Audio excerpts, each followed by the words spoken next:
Rovers go down today 3-0 to Reading at the Majeski. Not good enough, as Millie would say. Not good enough indeed. Very disappointing. It was the best of times, and now surely it is the worst of times. We are back at it on Saturday versus Sheffield, but to what end, I do not know. We are top of the table, but will we give it up soon enough? I'm sure by the sounds and the looks of it tonight, it would appear who knows what we have coming for us. But let's live it up while we are here and enjoy and revel in what is and what has been the first 3 games of the year. I'm hoping that we will not only have those 3 moments, but they will return and JDT will fulfill his first test this coming Saturday in trying to right the ship. He will try, and I hope he will succeed, but he needs help. So our man GB, Big GB's got to get in there and start signing some paychecks and start doing some homework. He's got to start bringing them in. And hopefully it starts tomorrow. And hopefully it continues on Friday. Because we need something here, guys. We need something. Set pieces, it was all a mess. It was all a trek. 1,200 fans. They made the trip down there. It was a sorry trip for them. And now, who knows? Who knows? But I still have faith. I still have faith. And I had fun for these first 3 games. And I'm hoping we can get back at it. Be with Philly Rovers. That's all for me for tonight. Oh, and yeah. What about the whole revenge factor from Paul Ince? 2 Rovers are scoring out of the 3. 2 former Rovers. I mean, geez, totally forgot those points too as well. But besides that, gosh, unbelievable. Well, maybe a little believable. Be with Philly Rovers. Talk to you guys soon. Well, that was embarrassing, to say the least, to be honest. Paul Ince, since he left Rovers, has managed 3 games against us, won 2 and drawn 1, and won the last 2 encounters. Probably was a little overconfident going into this game, potentially. I think Reading shown tonight, they've got some quality players. Look at Tom Ince with that assist. Brilliant on the set pieces. Junior Hoylett, always been a good player at this level. And then Lucas Zhao as well, doing what Lucas Zhao does. I don't think any Rovers fans can get any blame for thinking we'd go to Reading today and at least, come away with a draw at the very least. I mean, they got thumped 4-0 by Rotherham and they were 4-0 down at half-time. And Paul Ince was trying to defend the second half performance, saying they didn't concede. That is the type of manager they have, who is happy with a 4-0 defeat and trying to take positives from it. I don't know where to start with tonight. It just looked wrong, didn't it? I questioned this team and whether they have the minerals to be able to play against a team who is going to sit back. And, today we had over 60% of the ball.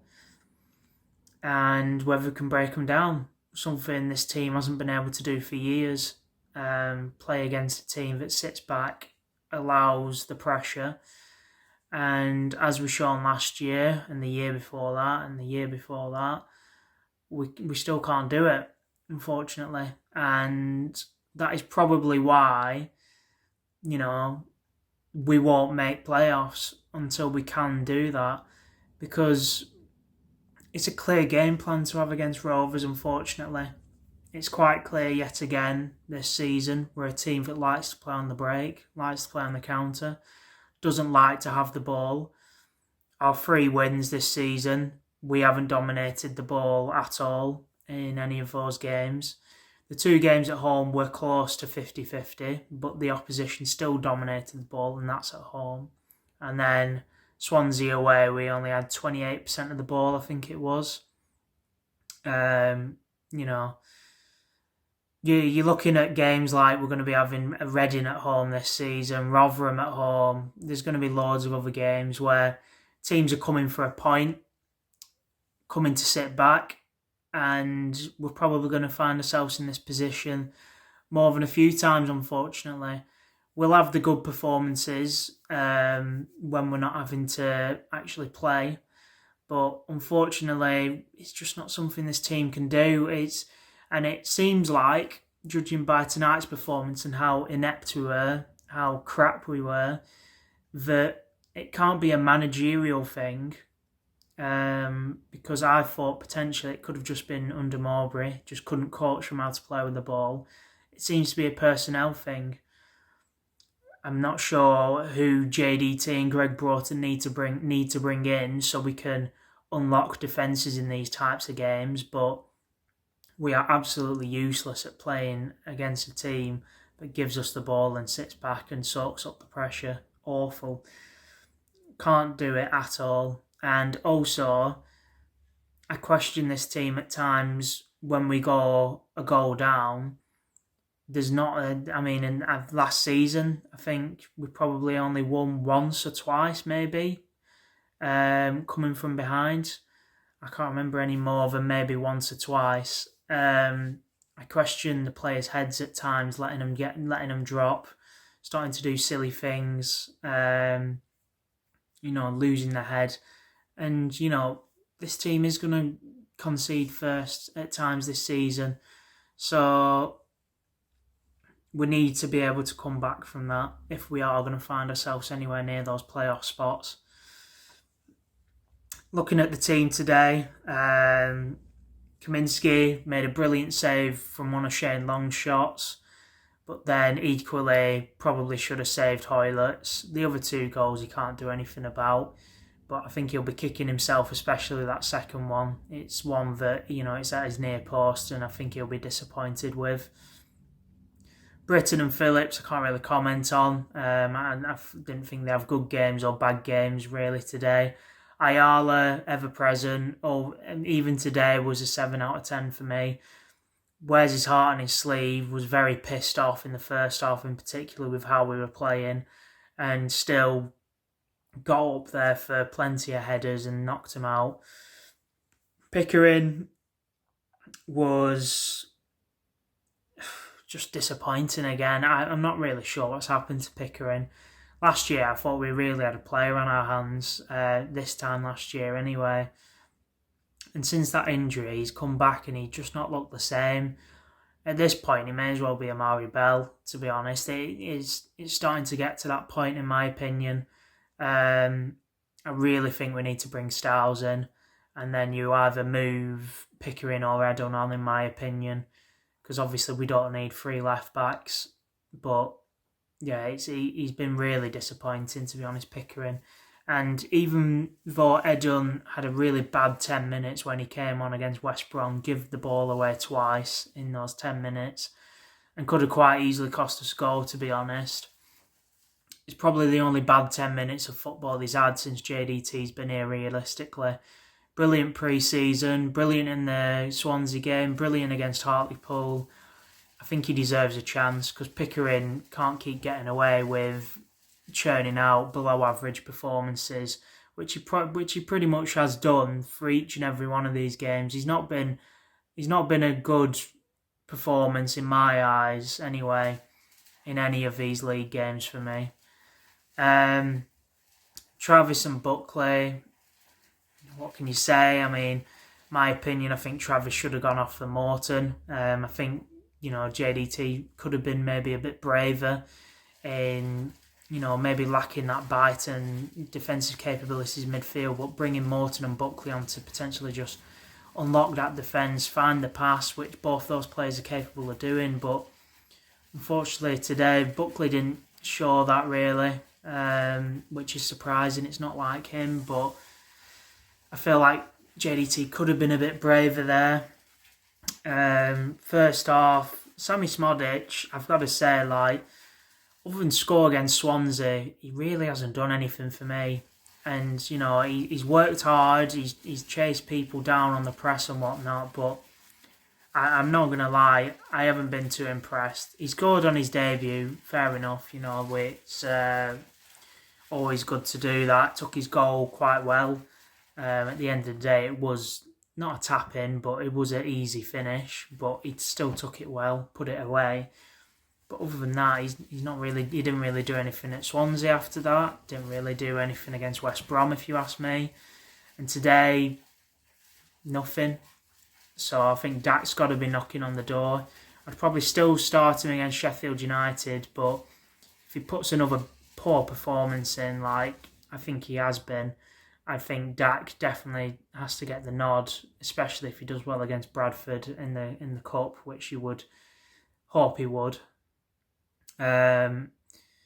Dolan did nothing. I don't really know what's happened with Dolan, to be honest. Seems to maybe lost his way a little bit, especially in the league. Obviously, he did well in that Hartlepool game, took his goal well, but he's just not really making an impact anymore like he used to. Vale, he had a couple good moments, to be fair to him. He had one bit where he charged down the left wing, nutmegged a player, nearly got the ball to Diaz. And then there was a couple bits towards the end of this first half where a couple players had a few nibbles at him and the ball got brought back for a foul, which the referee probably should have played on, to be honest. So he did all right, to be fair, but he's not going to be the answer for us. We need to bring a number 9 in. If Sam Gallagher gets injured tomorrow, we can't be putting our hopes and prayers in, 21-year-old Jack Vale to step up and lead the Rovers line realistically, can we? We need to be going and getting someone like a Lucas Xiao. Just anyone with maybe a bit of experience at this level, another experienced head in the side, or get someone young who we could potentially sell on and nurture. Because we can't be relying on Vale realistically. If we're getting someone who's a bit young but a bit more proven from Vale, I wouldn't mind that so much. Obviously, if you're going to get someone who's young and just as inexperienced as Vale, then there's no point really, is there? But we've only got 2 real options up front at the minute, and one is Gallagher, who's not the most prolific of goal scorers, and Vale, who's only got a couple championship games to his name. Gallagher didn't really do anything. Again, to be honest, he scored his goal the other day, but in the games before that, he weren't really doing much either. I feel like he's spending far too much time on the wing again. I know it's a free-flowing front four, but I would just like to see Gallagher be a bit more in the middle of the box, trying to be a bit more like a Bradley Dack, trying to just get on the end of stuff. And he is a good finisher of the ball, but he's not going to create anything himself like a Diaz can. Diaz probably had the best game out the front fours that were on the pitch today, but that doesn't say much. He had a couple good chances. There was one in particular that was really infuriating where he shot with his left, blazed it over the bar, and Dak was there just for a tap-in at the back post. Really poor decision making there, but it does worry me a little bit thinking about if we now that the interest has obviously started to rise for Diaz. We've had the €10 million offer come in for Nice, which obviously got rejected. That's only a couple mil more than we actually bought him for, so they can do one with that. But apparently Bournemouth, Everton, obviously Nice, apparently they're all interested now. So hopefully there's a bidding war incoming, but it does worry me to think that if Diaz walks out the door, is this side going to be able to carry on like we did in those first 3 games? Obviously, he got one against Swansea, got one against West Brom, and he offers so much, doesn't he? Just, it's hard to take that out of the team and think that this team could still go for playoffs realistically. I'd love for him to sign a 1-year extension and give the club that kind of safety barrier. With the way we've started, you'd think that maybe tempted. I don't know, but obviously after tonight's result, we've still shown the same kind of frailties as we did last season, unfortunately, not being able to come back from a losing position and not being able to play with the ball. So you couldn't blame him for leaving at all. Also, Bradley Dack probably give the ball away a few too many times for me, but did create the best chance of the game for Phillips, who kind of span and volleyed it, and Lumley pulled off a really good save after having a clanger apparently in the game before, and had a decent game tonight, I thought anyway. But yeah, we go on to Sheffield United. I think JDT will potentially learn from this a little bit. I think it was maybe a bit naive to think he could go to Reading away and start with Vale up front, someone who's not proven at this level, and someone who looked out of his depth really against Swansea, if you ask me. In that first Championship game he started, didn't really do anything. Even against Hartlepool, didn't really do anything. He's not the answer for me, and to come to Reading away and put our faiths in Jack Vale to be leading the line just shows where this squad's at. I think we need a number 9 desperately. Someone to fight Sam Gallagher for that starting position, because 1 goal in 4 games for your leading man isn't really good enough. And to be honest, I can't really see him bagging against Sheffield United. So probably 1 in 5. Sam Gallagher realistically is looking like it's going to be another season where he doesn't hit double figures or just gets to double figures. He's probably only going to get 10 or so, isn't he?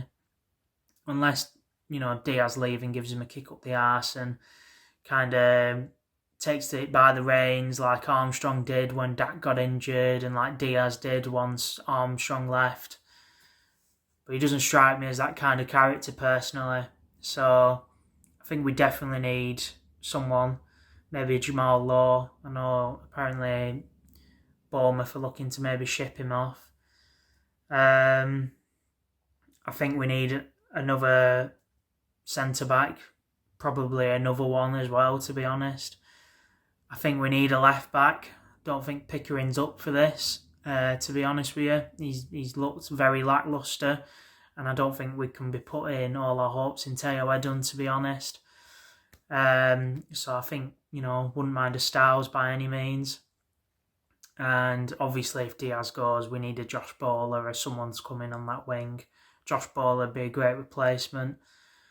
And I think we need a backup holding midfielder as well, because at this moment in time, seeing as we lost Davenport and Bradley Johnson, we've got absolutely no cover for Lewis Travis if he was to get injured.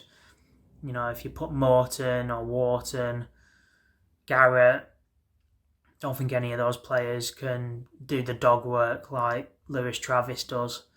So there's still a lot of frailties in this squad, which has been shown. Ashley Phillips has put in an alright performance tonight, but there was more than a few times where you thought he should have been, doing better, to be honest. Maybe not heading the ball out of play, or he gave the ball away one time in particular, which I think led to that Shane Long shot, which Kaminsky had to pull off a really good save.